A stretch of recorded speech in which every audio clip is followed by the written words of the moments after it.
Hello बच्चों, चलिए प्रश्न को देखते हैं। प्रश्न में दिया है परमाणु की सामान्य अवस्था अर्थात निम्नतम ऊर्जा स्तर के लिए क्वांटम संख्या n बराबर 1 है। आयनित अवस्था के लिए n का मान क्या है। प्रश्न को हल करने के लिए सबसे पहले हम प्रश्न की मुख्य अवधारणा को देखते हैं।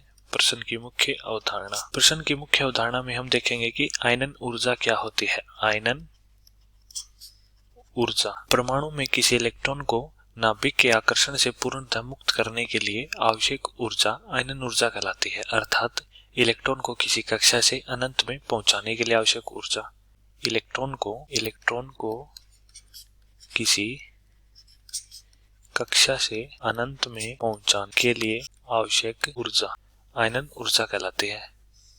तथा आयनन ऊर्जा को EI से प्रदर्शित करते हैं। EI बराबर होता है E अनंत माइनस En। अब हम प्रश्न का हल देखते हैं। हल प्रश्न में हमें दिया है कि परमाणु सामान्य अवस्था में है जिसके लिए क्वांटम संख्या का मान n बराबर 1 है। तो माने ये कोई परमाणु जिसका ये नाभिक है तथा कोई इलेक्ट्रॉन प्रथम कक्षा में वर्ताकार कक्ष पर गतिशील है।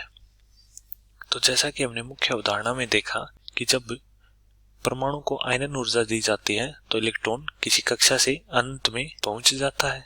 तो आयनन ऊर्जा देने पर इलेक्ट्रॉन कक्षा से अनंत में चला जाता है, अर्थात परमाणु को छोड़कर चला जाता है। परमाणु में नाभिक का आकर्षण बल इलेक्ट्रॉन के लिए शून्य हो जाता है। तो आयनित अवस्था वह अवस्था होती है जिसमें इलेक्ट्रॉन परमाणु को छोड़कर अनंत में चला जाता है, अर्थात इलेक्ट्रॉन पर नाभिक के कारण लगने वाला बल शून्य हो, इलेक्ट्रॉन अनंत में चला जाता है।